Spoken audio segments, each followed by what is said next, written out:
At Ignite, when we're working with teams, particularly with senior leadership teams, one of the tools that we use a lot of the time is the 5 dysfunctions of a team, a model created by Patrick Lencioni and laid out in his book of the same name. Now, if you're involved in running and leading teams and you haven't read this book, I highly recommend it. It lays out a 5-level model, which is built like a pyramid. And the analogy of the pyramid is without the foundation level, the next levels don't really work effectively. So his 5-level model begins with an absence of trust. Essentially, if you work in a team and you don't trust those people around you, it's very, very difficult then to feel safe challenging each other. Now, what Lencioni talks about is something referred to as vulnerability-based trust.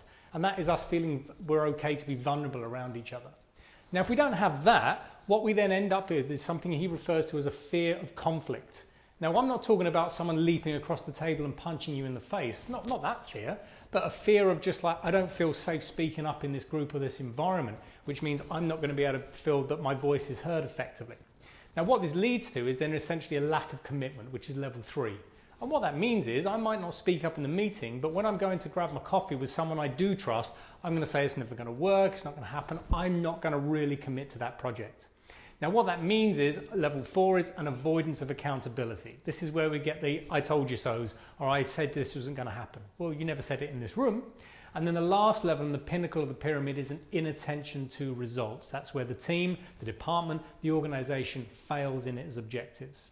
Functional, high-performing teams have all of these things in play, but not the negative connotation that Lencioni puts in his book. His play on the words is the positive flips to that.